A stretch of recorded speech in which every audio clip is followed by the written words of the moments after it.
You're listening to the Lanterns Radio Network. We are the network dedicated to empowering the individual, illuminating the truth, defending American exceptionalism, and inspiring future generations. Stay connected and get involved at lanterns.buzz for great radio. Get commentary and news of the day. Lanterns.buzz.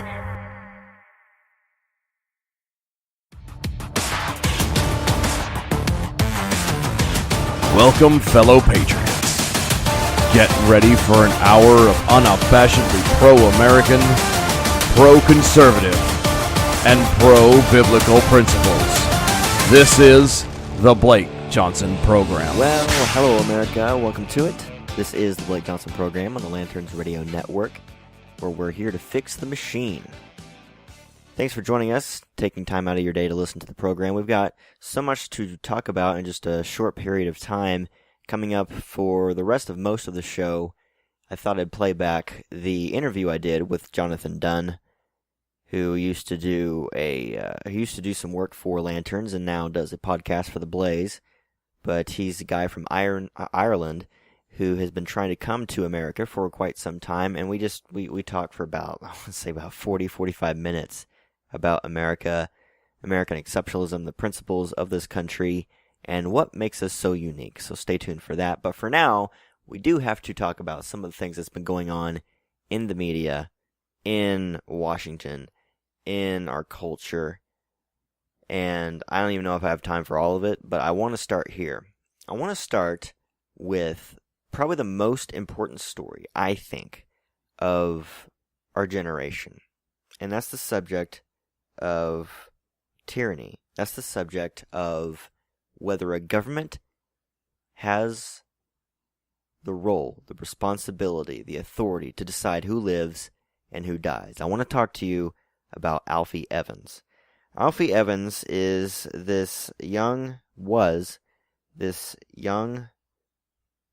baby, barely 2 years old, who was suffering in England, and I don't remember the exact diagnosis they had for him, but basically his parents took him to this hospital in England, and the doctors there said, there's nothing we can do, he's without hope, and they refused to give the baby back. They kept it in the hospital saying, we are going to just let this baby die. That's the only good thing we can do for this baby, is just to let it die. The parents tried everything they could. They tried, not just the parents, the Pope stepped in, offered his services to get the baby out, didn't listen, wound up to where the hospital, they just starved the baby to death.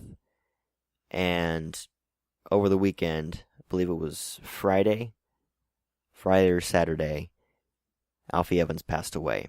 This is so important because it defines who we are as a people. Yes, this happened in England, but this is the result of big government involvement in healthcare. This is the result of the government saying, we know more about what you need than what you do. We are God. We are going to step in and take control because we know what's best for your health. And if you dare try to stop us, we'll take you to court. They took this all the way up to the Supreme Court in the UK, guys.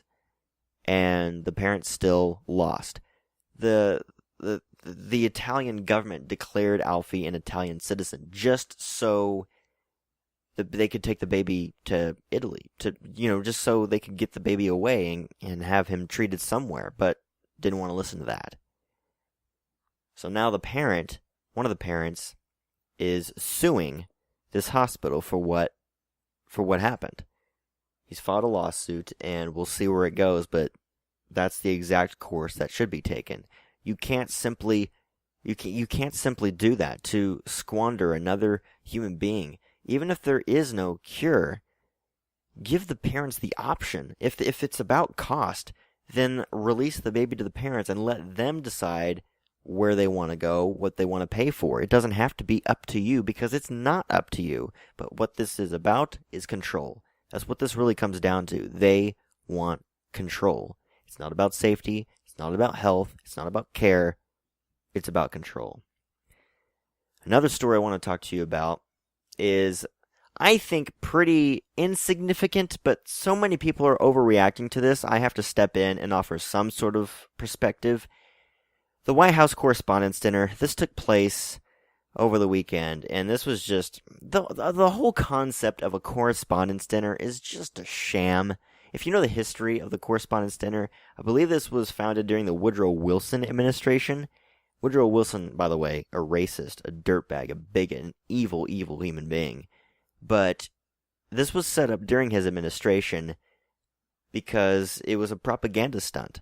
It was to bring all the media types together, the politicians and the president and his administration together, make jokes, get people to laugh, and make it seem like everything was just hunky-dory. Pat each other on the back, and use your tax dollars now, too, to do this. The President of the United States didn't attend, but this woman by the name of Michelle Wolf, who I never heard of before, she was speaking there, and she made some pretty, I think, disgusting jokes about Press Secretary Sarah Huckabee Sanders. I'm not going to play for you the audio. If you want to listen to it, you can. I just don't think it matters that much. But suffice to say, they were pretty disgusting. She mentioned some comments about abortion and how, you should knock that baby off or something. And it was just vile. It was vile. It was supposed to be a comedic stunt, but this wasn't comedy. This wasn't comedy because regardless of whether you're a Democrat or a Republican, whether you're a conservative or a liberal, this wasn't meant to be comedy. This was meant to make a point. This was someone who hates Donald Trump, who hates Sarah Huckabee Sanders, hates all they stand for, and wants to get up on front of that stage and tear them apart. This wasn't a roast. This wasn't anything like that. It was vile. It was disgusting. At the same time, what's also disgusting is the blatant and sheer hypocrisy from the other side, from the Trump supporters. And these Trump supporters, they're just so livid about what this woman would say about another human being and how she would be so nasty and vicious. And I have to just throw my hands up in the air and say, really, guys, is your memory that short? Well, apparently yes. Because you elected a dirtbag to be president of the United States. I'm just going to say it right now. You elected a guy who treats people just like this woman, and worse, quite frankly. Because the last time I remember being this disgusted with another human being just treating someone like that, and it was actually more so than this woman, was when Donald Trump, then candidate Trump, got in front of the cameras, got in front of a crowd, and started making fun of a disabled reporter. Okay, I thought that was pretty disgusting and vile. So you elected someone who is a dirtbag to be president of the United States. So don't come complaining to anybody like me about civility when you elected the height of civility. And also, don't you dare start getting upset at this woman's comments about abortion when the Trump administration just gave $500 million or $1 billion, a ridiculous sum of money to Planned Parenthood so they could continue their abortion, their abortion procedures. So, I don't want to hear it, quite frankly. I don't want to hear it. I found it disgusting, but guess what? I didn't justify what Trump did. I didn't vote for Trump because I don't vote for people like that. I just don't. I don't care who the opponent is. I just don't believe in that. And this isn't about whether or not I'm more pure than you are. This is just simple consistency, moral consistency. I'm not talking about people who just voted for Trump. Just voted for Trump, but didn't like some of the stuff he did. I'm talking about the people who did and made excuses for the vile things that Trump said and did in just the past couple of years, during the campaign and even during his presidency. The way he treated women, the way he's talked about women, the way that he's talked about, war veterans like John McCain, the way that he's talked about disabled people, it's sick. It's disgusting. If you really want things to change, if you really want people to start treating people with respect, then maybe you should go clean up your own house. Maybe you should start realizing that the kinds of people that you are voting for, the kinds of people that you are making excuses for and supporting are these people right here. And many reasons why that is, but one of the reasons I think that is because there is an element of that sick and disgusting nature inside of you, inside of all of us. It's a sin nature. And until we go to Christ, until we redeem ourselves, until we, ask for forgiveness and repentance, something which Trump has still not done, at least he hasn't said he's done it. He said he's not asked for forgiveness. Until we do that, none of this will change. So that's why I wanted to talk about it, because I cannot stand moral inconsistency. It's sick. It really is sick. Okay, so on that note, we're going to take a break, come back on the Blake Johnson program, and talk about some really important things like principles with Jonathon Dunne. Stay tuned. You don't want to miss a moment.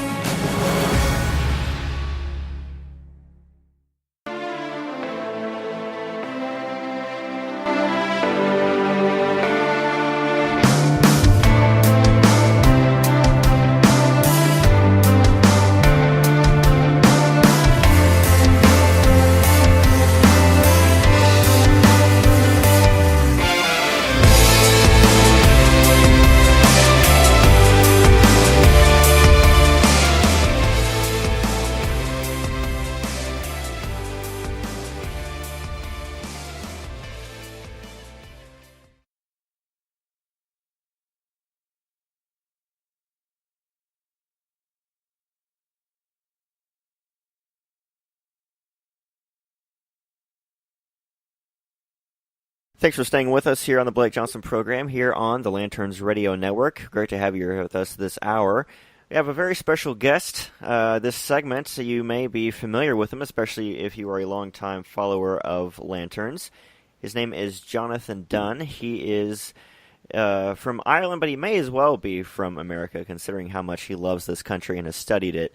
And he's been featured on the Glenn Beck program a number of times, telling his story. And I thought I'd bring him on the show today, talk about what's going on in this country and his thoughts about that. John, thanks for coming on the show. How you doing, buddy? Doing good. It's an honor to be here. Well, it's good to have you here. Tell us, for some who may be joining us for the first time, who may not have heard your story before, tell us some of your backstory on just who you are. And I know you've tried to come to America. You've tried to come here the legal way. Tell us some about that. Just tell us some about who you are. Sure. So I'm Irish. I brought up in Ireland, and as a young kid, I was very blessed to travel to your wonderful country about 25 years ago or more. I had an extended family over there, so I went to visit my aunt in Florida in Clearwater.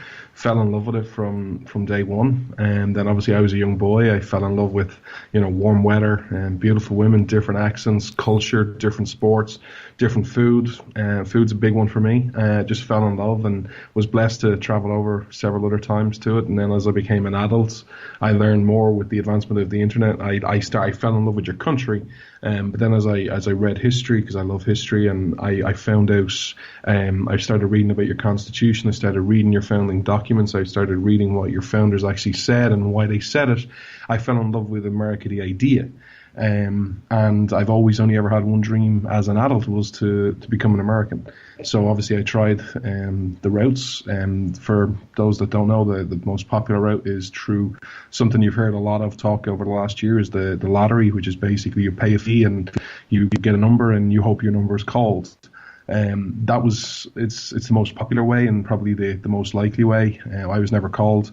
The other way is you get someone to hire you and give you a job and go through the legal process and get a work visa. I've always done different work. I've been a writer. I've been a public speaker. I am blessed with my show on the Blaze called Freedom's Disciple.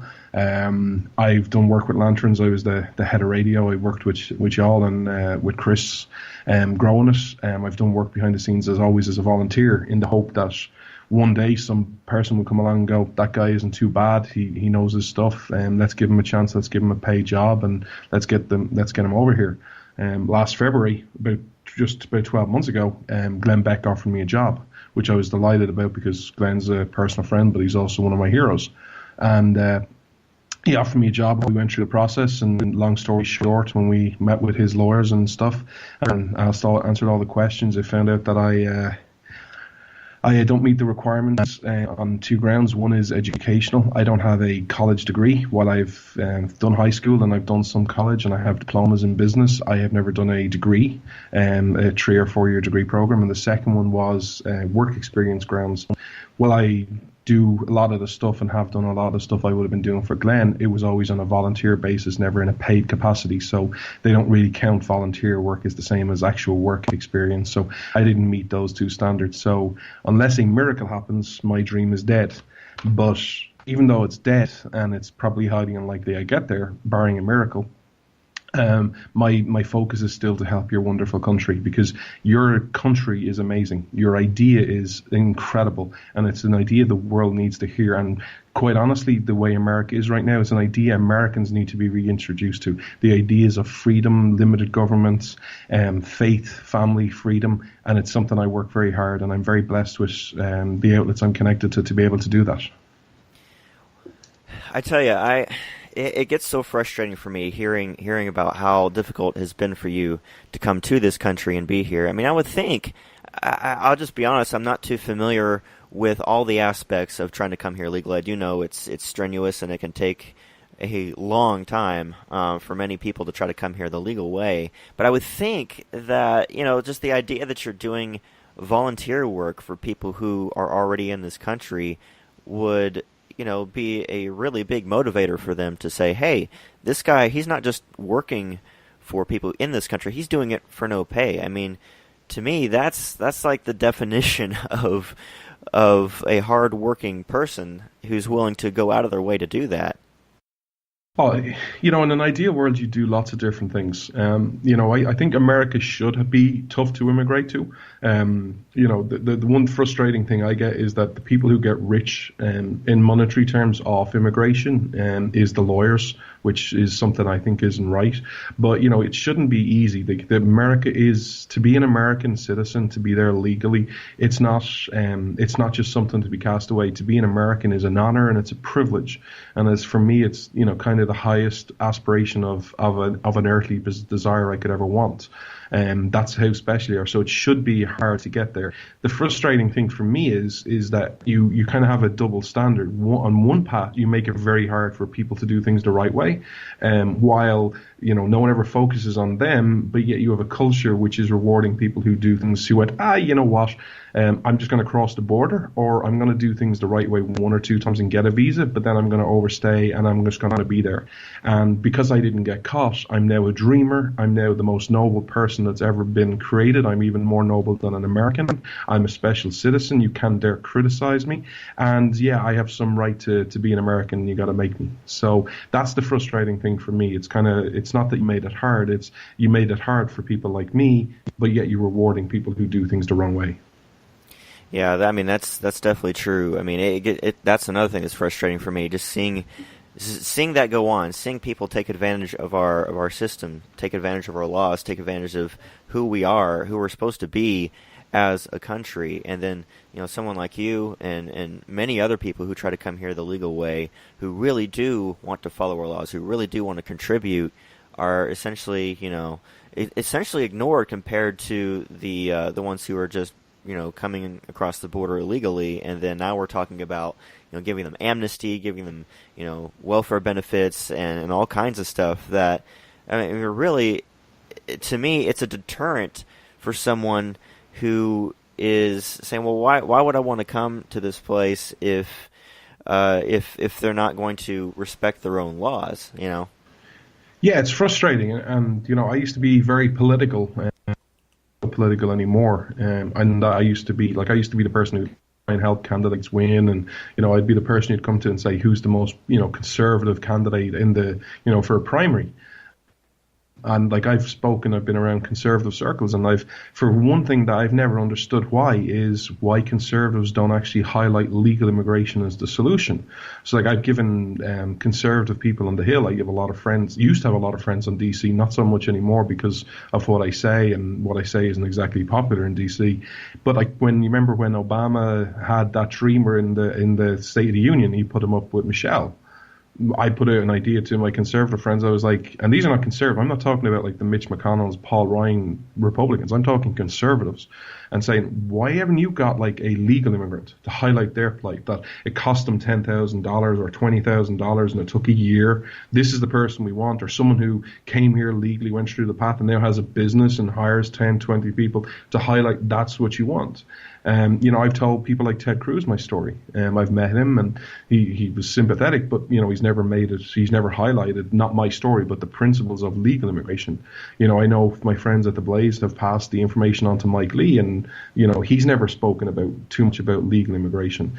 So what frustrates me is conservatives just lose this issue, because you should be changed, kind of go, okay, you're for illegal immigration, no laws, just anyone can come. Well, we're not for that. We are for legal immigration. We're for a process. We're for doing things the right way. Whereas they say nothing. It's kind of like, well, if you dare oppose illegal immigration and not offer a solution, you're just anti-immigrant, and you just give the Democrats a win, which is very frustrating. It is frustrating. I mean, you said it yourself. What we really need to be doing, yes, we do need to address the problem of illegal immigration, but at the same time, we focus so much on that, but we don't focus on the people who are trying to come here the right way, and we don't prop up people enough who are showing the greatest example of what it means to really pursue the American dream. Instead, we're talking about people who have, violated the American way, the American law, and the American dream, and we're talking about rewarding them.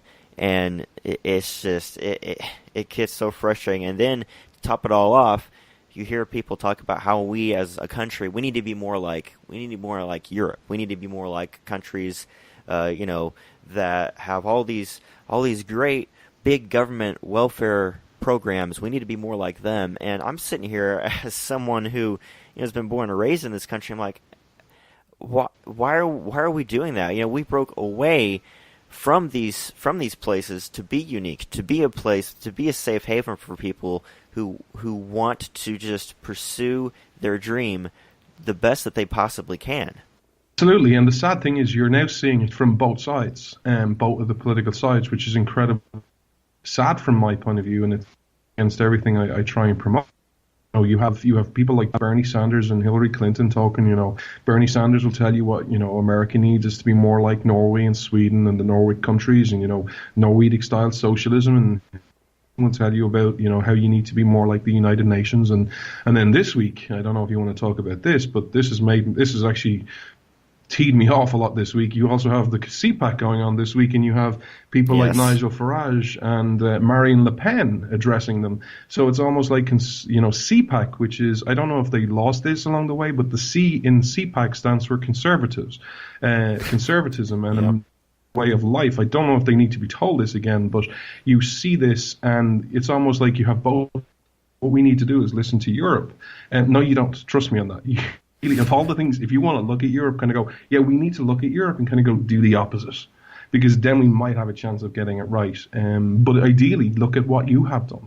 Look at America. Look at your principles. You're the one who, set the stage. You're the one who spoke about real freedom. You're the people who speak about nature's law. No one else does that. You're the people who has put a limit on government and system of federalism that no one else has copied. Europe likes to think it's copied it, but it really hasn't. It's just made it a king. It's not really a federalist system. You're the people who spoke about all men being created equal. Everyone loves to scoff at America overseas, and I say this to people. I'm like, where's your people? Yeah, America may never have achieved that, and we can talk about slavery if you want, but at least they have enshrined the fundamental principle that all men are created equal. So you mock America if you want to, but let's have an honest conversation. So what America, I believe, needs to do is go back to what made you exceptional.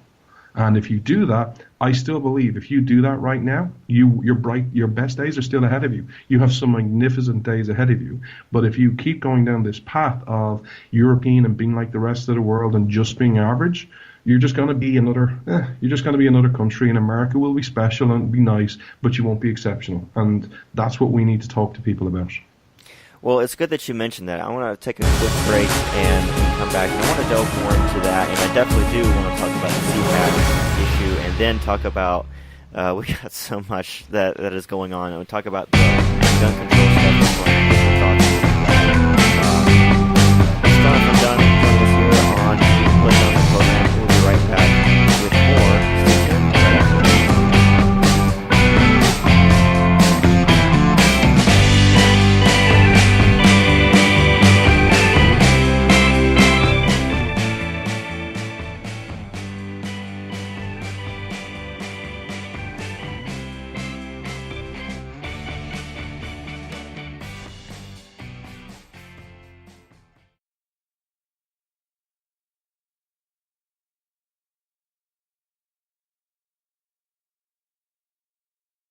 And welcome back to the Blake Johnson program. We are joining here now, continuing on with our conversation with Jonathon Dunne. He is the host of Freedom's Disciple on the Blaze Radio Network. If you want to check that podcast out, you can just go to theblaze.com/radio, and you'll be able to find his show up there. I'd highly encourage you to listen to it. He's an Irishman who loves this country, has studied this country, and has a lot to offer in terms of just perspective on what makes this country so unique and so great. And John, we were talking before the break about just that, and the fact that this country is so unique and that it is truly exceptional. And I want to ask you, because I tell you, this week has been, at least for me, it's been frustrating for me to watch so many of my fellow Americans just talk about America in such a very negative light and constantly bring up how terrible this country is. I know when the Black Panther movie came out like a week or so ago, people were talking about, some were talking about how good it would be to watch a movie like that. Others were saying, they're just constantly bringing up our slavery, our past, and constantly bringing up things that were not good, of course, but they talk about it in such a way as it's like we've never moved on, we've never grown, we've never progressed since then. So I'd like to ask you, and then add to that the whole gun control conversation that we're having as well, saying how we need to be more like Europe in regards to that. So I'd like to ask you, John, to talk to us about what makes America so unique, so exceptional. What makes us the greatest country on the face of the earth? Okay, sure. So on the slavery issue, if you read enough of your founders' documents, you understand that, people like Abraham Lincoln said that he would never have been able to stop slavery if it wasn't for your founding documents. You look at reason why the original writing of the Declaration of Independence, you all know it as life, liberty, and the pursuit of happiness. There was a reason that wasn't the original writing. The original writing was life, liberty, and property. What frustrates me is that people want to talk about slavery. And that doesn't frustrate me. I love talking about it because there's so much to be learned from it. What frustrates me is that you pick and choose of what slavery was good and what slavery was, we just ignore. So you look at the slave issue of America. Is there anybody you've ever talked to, because I haven't, that has said, that slavery thing, that was a really good idea, we should go back to that? I have yet to meet the person who has even come close to that. Everyone says it's wrong. However, here's the frustrating thing for someone like me is, if you take the 400 years of the slave trade that everyone goes, that's really bad and that's wrong and America sucks for, and you add up every slave that was in that 400-year period, today there are more slaves than that 400 years combined. And what frustrates me is you have people in the media, people like on CNN and ABC and MSNBC, who love saying America sucks, and every chance they get, America's a racist nation, and the slavery was a bad thing, and America has never repented for its sins. Yet they are completely silent when it comes to today. They're completely silent on people like Tim Ballard with Operation Underground Railroad, who are rescuing kids from sex slavery. There are more people in slavery today than in that 400-year period. So is slavery bad? Absolutely. Is racism bad? Absolutely. I don't know personally anyone who thinks they're good things. And if they are, we'll have that conversation and change their mind very quickly, because the book isn't written on this. But what frustrates me is we need to make the case of why America is exceptional. Every time, because you are an exceptional nation. There are some things that I would say make you exceptional. For me, because it's an idea, it's all about your founding documents, your Declaration of Independence, your Constitution, and your Bill of Rights. To understand why you're exceptional is to understand why you did everything that the rest of the world never did. You did the exact opposite. So little things like every other nation, Ireland included, Britain, France, any nation that you think, past, present, or future, has set up their laws about the laws of man. And why that is important is everyone else goes, well, you know what, the law of man.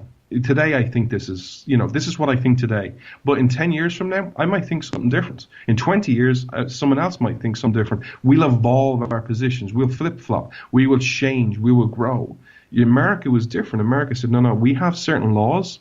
They're the laws of nature and nature's God. That these things are enshrined. They were true 2,000 years ago. They are true 241 years ago when you wrote the Declaration of Independence. They're true today, and they'll be true in 1,000 years.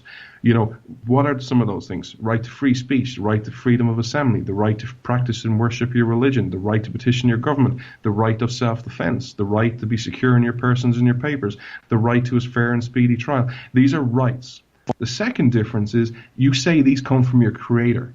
Every government, past and present, including Ireland, England, every government that you can think of, thinks they are the giver of rights.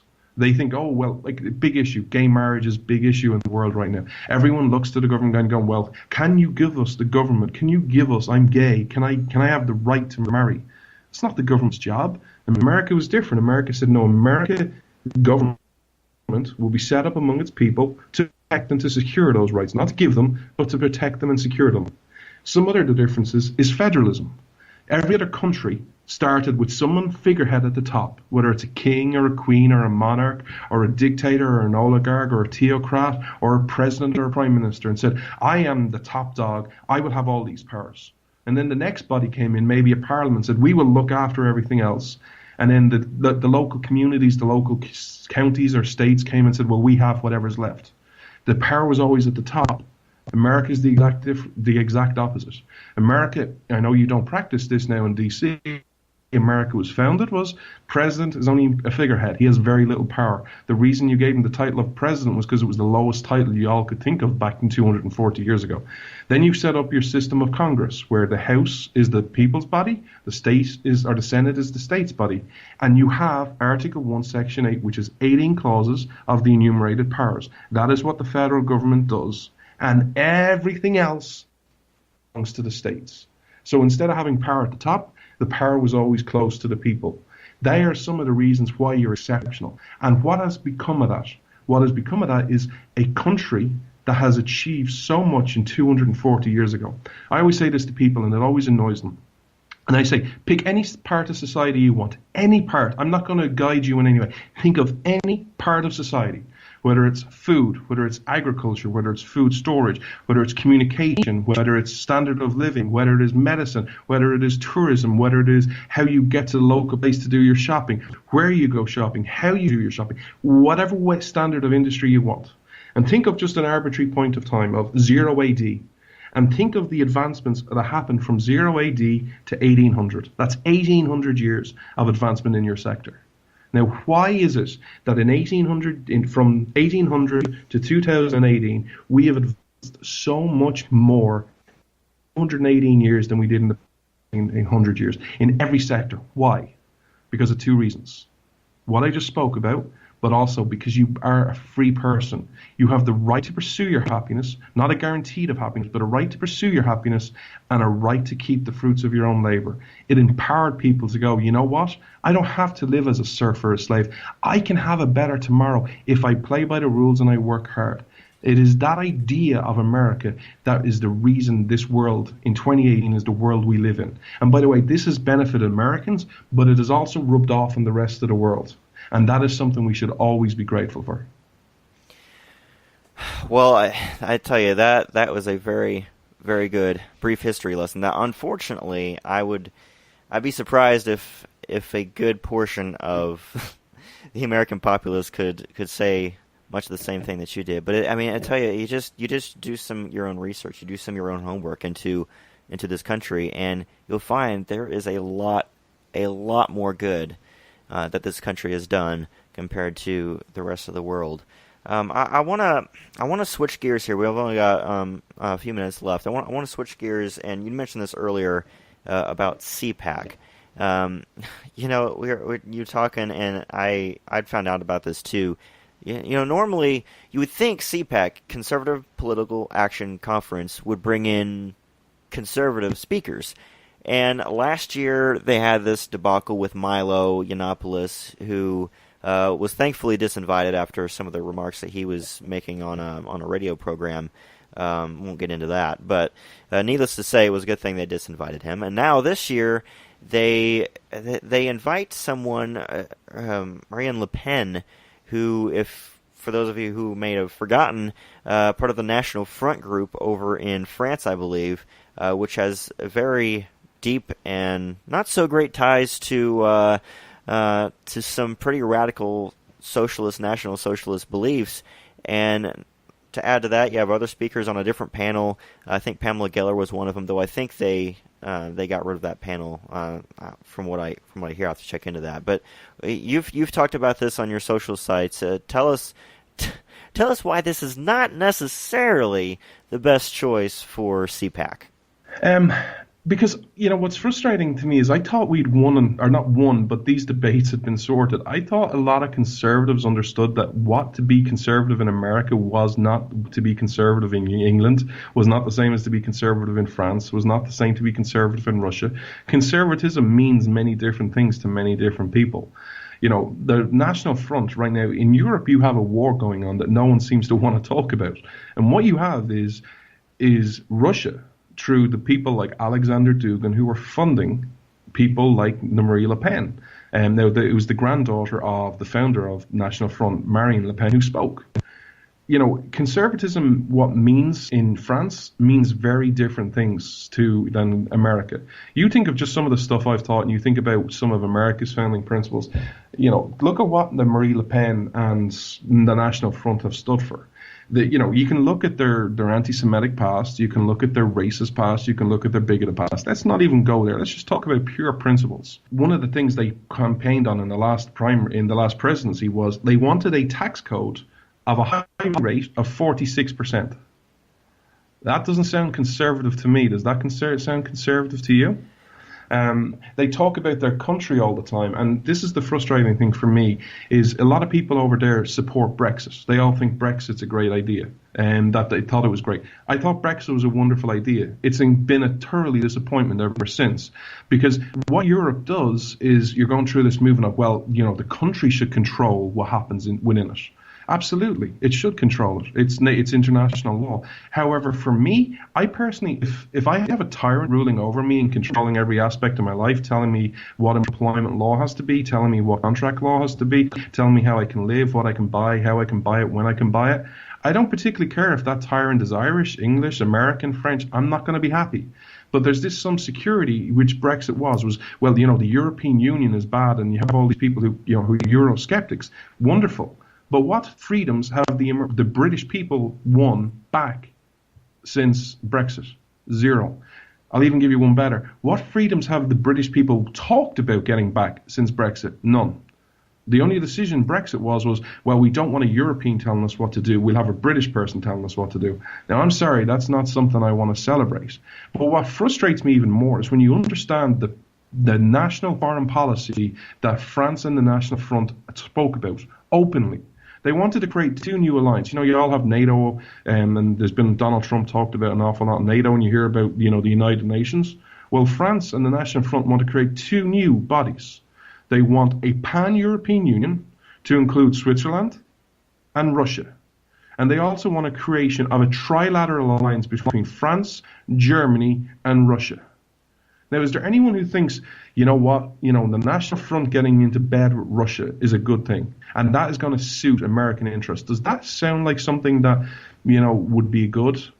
Russia is not your friend. Russia has never been your friend. It wasn't your friend in World War II. It was your sworn enemy during Détente and the Cold War, and to this day is still your enemy.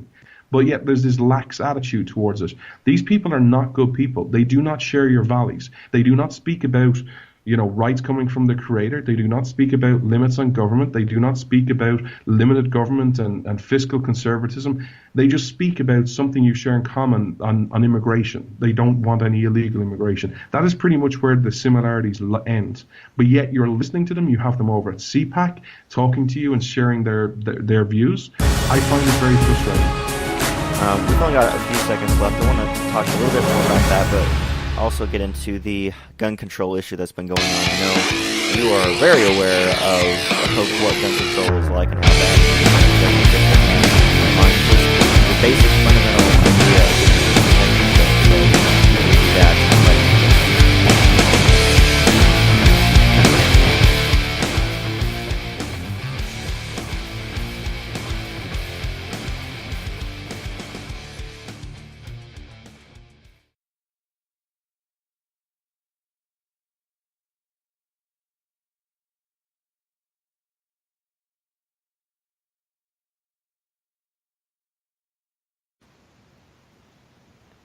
And welcome back to the Blake Johnson program. You've been listening to me and Jonathon Dunne talk about just America, American ideals, American exceptionalism, and how good of a country this is. And we ended the last segment talking about CPAC and Le Pen and just the dangers of inviting someone to speak at a conference that's geared towards conservatives and conservative principles, which used to be about conserving America's founding principles that our founders put in place in the Declaration of the Constitution and the Bill of Rights.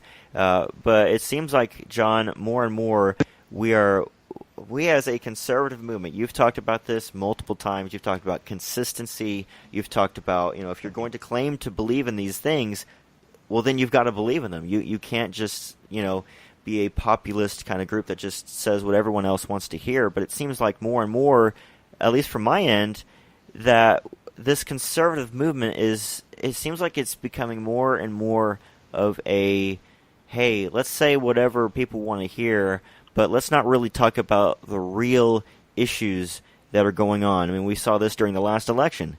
We saw people who claim to be conservative shout down people who had issues with Donald Trump and President Trump now, but his comments on health care and growing the size of government and tariffs and infrastructure and spending, we were told that, if you didn't vote for Trump, you would get more spending, you would get you would get increased illegal immigration, you wouldn't get the border wall solved, you wouldn't get all these welfare programs solved. Okay, well, I didn't vote for Trump, and we're still getting those things. So I'm like, well, where do we go from here? John, where do you see this going from here? Where should we go? And do you have any sort of idea on where we seem to be headed from here? Sure. So I think the big difference is everyone equates conservatism and or republicanism or democraticism or liberalism, whatever ism you want to use, to their voting record. How you vote is how you vote. America, people have bought the line, whether you believe it or not, of you have a binary choice. And I have friends on all sides of the aisle, by the way, and it's the same for everyone. Everyone buys into the lesser of two evils arguments. I have liberal friends. I have someone who actually listens to my show and engages with me who was a Bernie Sanders supporter, and he voted for Hillary Clinton because I'm not having Donald Trump in office. But he didn't like Hillary Clinton. He spoke openly about, I don't like her corruption. I've never liked her. I didn't like her husband. But he was Bernie Sanders. But he voted for Hillary Clinton. Why? The lesser of two evils. Republicans do this as well. I have to vote for Donald Trump because I can't have Hillary in there because she's just Satan incarnate. Okay, how you vote is how you vote. You have that decision, and I never care how you vote. That's between you, God, and the voting booth, and who you want to talk about to tell people. What we need to understand is there's a difference. Conservatism and libertarianism is an ideology. A lot of these rules do not change. They are consistent. The laws of economics is one of my frustrating things. I talk about economics quite a bit. You have this thing of Trumponomics. Does Trumponomics works? There's no such thing as Trumponomics. The same way as there's no such thing as Obamanomics, the same thing there was no such thing as Reaganomics. It's a catchphrase. What it is the laws of economics are the same. If you follow them, they work. If you don't, they won't. It's very simple. It's like the law of gravity. I don't have John's law of gravity and you have your law of gravity. It's the same for all of us. So what we need to understand is we need to make the argument in a clear-headed, principled way, not to win an argument, but to get people to start questioning there is another path. The future for conservatism is very much up for grabs. It will either follow one of two paths. Either it will follow the traditional route where people will go, what does conservatism, the ideology, actually mean? And if you go down that path, you have a major chance of changing your country around, because that will talk about faith, it will talk about family, it will talk about freedom, it will talk about the Constitution, it will talk about nature's law. You have the Second Amendment. You want to talk about guns. Some of the solutions I have heard over the last week for your gun control problem are horrific. Not only are they horrific, they're ludicrous. And I don't use those terms lightly. I don't like insulting people. But some of the stuff that has come out from the gun control people is so ridiculous and asinine and will do absolutely nothing, and yet they still push for it. What you have to get is actually have conversations where it's not politics, it's not the media. They have their place, go away. But conversations like me and you are doing, and trying and have a conversation where it's not if you say something that I don't like, that I boo you, like they did the other night, that mob mentality at that town hall debate. But we actually have a conversation one-to-one and understand on both sides, because left and right do this, that you know what? At the end of our conversation, We accept that one of the outcomes might be we will have to agree to disagree, and we can part friends. It doesn't have to be a slagging match. It doesn't have to be an insult. It's okay. You see things that way. I see things this way. Nice talking to you. I enjoyed our debate. No one wants to do that anymore, and that's how we're losing. It is. I mean, it really does start, like you said, with conversation. It starts with us being willing to put aside our not our principles, not what we believe in, but put aside our differences, find a way to come together, find a way to find solutions. And, like you said, sometimes we may not find a perfect solution. We may not even find a solution right there and then. But if we don't even have the conversation, well, then we're never going to get anywhere. We're just going to be at each other's throats. The divide between Americans will continue to grow, and this country will experience more and more, not only division, but it'll experience more and more of these things that are just tearing us apart and are further sending us on a path that leads, farther away from our founding principles. And I'd have conversations with friends of mine who are for gun control. One of them is pretty reasonable, and we talked about how, look, I mean, we may not agree on all of the specifics, but there has to be some way that we can come together and find common ground. Others is like, you know what, shut down the NRA, take away all guns. I mean, you heard it in the town hall the other night. They were cheering for gun confiscation, and any time you would ever bring up a point that was like, well, this isn't going to work, it was constant booing, constant vitriol, and constant, calling people Satan, people of the devil, because you don't want to confiscate every single weapon. Well, we've seen what happens to nations that do that. I mean, and it's just, it's frustrating to look at all of this, to look at social media, to look at all of the division and hate that keeps growing in this nation. And sometimes I just throw up my hands like, how do we survive this? The biggest thing I think you need to do, first of all, on the gun debate is it's not a gun problem. It's a heart problem. And what you see in social media is, in some ways, what you're going through right now is entirely consistent. And what I mean by that is, so I'm not taken out of context, is that right now, one of your founding principles, it's the first right that your founder said in the Declaration of Independence, comes from your creator, a right to life. Is life precious? Is life absolutely something that should be celebrated regardless, or is some life disposable? Is it not unique? Is it just, it's just another thing? Right now, you're living in a culture where life is not precious. You have both sides of the party going, you know what, they're the opposite, they're the enemy. I'm not celebrating their lives, they're a Democrat. I'm not celebrating their lives, they're a Republican. You have this enemy mentality where if you dare see things the other way, we pretty much want to kill you. Or maybe not kill you, but we don't care if you have problems. I'm sure you saw the really sad story of this. I think it was when it was actually the shooting. You had this father going around in his I think it was like a big Jeep or something, or a big SUV, and he's like looking for his daughter, I think it was, and you see this picture. He's like, "Have you seen my daughter? Have you seen my daughter?" And the outrage to him was the fact he dare be taking a picture of him in a Trump 2020 T-shirt, and everyone's like, "Well, you deserve what you get, and it's nice to see, you're the president you support. It's his policies and stuff." And I'm like, have you no compassion? Have you no reason? We don't celebrate life as precious anymore. You cannot say you celebrate life when you have a fact of, you have abortion ongoing. You have abortion. So many people are being aborted. So many babies have been aborted, and especially in communities that are not, the politically correct way probably say this, is not white. You have them in the poorest areas. There'll be more black people, which I always find ironic. People say, when you remember when Obama was in office, "Oh, John, you're such a racist." I'm like, let's follow that through to its conclusion. If I had my way, there'd be more black people living in America right now. Yet you have your way, yet I'm the racist. Just think, this is the logic you're dealing with, or the lack of logic that we're dealing with. So we need to be honest and have this conversation with people. But we need to understand one fundamental thing. All life matters, and all life is precious. Because I don't know about you, or your listeners, I'm a Christian. So I believe life is a direct gift from God, and you have that opportunity, and we have to reach out for it and respect it. We don't respect that life anymore in our day-to-day business. You're just the enemy. I beat you in an argument. So naturally, at some point, it's going to go, life is dehumanized, then what's the difference between going and just killing all the people? because you have people on social media going, did you see this story, by the way, about CPAC? A load of kids went to it and said, I wonder if I can get near Mike Pence and punch him. Oh, my gosh. That was a story that came out this week, and you're like, yeah.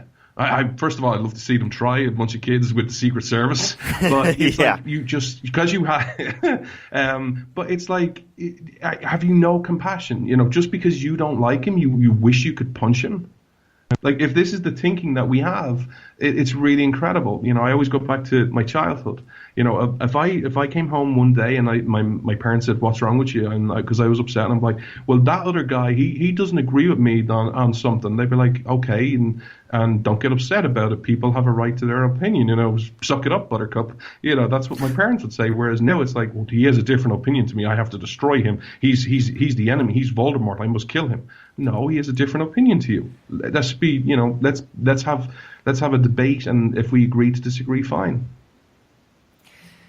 Absolutely, John. I want to thank you so much for stopping by, taking time out of your day to join us on the program. It really is a pleasure to talk to you and just to talk about things that really truly matter. I feel like we spend so much time focusing on things that are so trivial, but we have to find a way to cut through all of that, get to the heart of the matter, and really talk about the principles and the things that can really help make this country great again. No pun intended. But thank you, John, for being a part of the show. Again, if you all want to check out his podcast, just go to theblaze.com/radio, check out The Freedom's Disciple, and be sure to listen to that. Thank you, John, for being on the show today. Absolutely, and thanks for having me on. I'll just say one last thing, because you're part of the big future for America. I know a lot of people talk down to you and insult you because of your age. Don't listen to them. You know, you have a major opportunity to do. Keep speaking out. Never let people get you down. I'm a big supporter. I'm a friend of yours as well. So just keep doing what you're doing. Keep being that voice. Because you know what? As Lady used to say, I'll finish with this quote: "If not you, who? If not now, when?" Never ever give up and keep that voice for liberty, my brother. Well, on that note, we will be right back with our Tennessee President. Thank you, John, and stay with us. We'll be right back.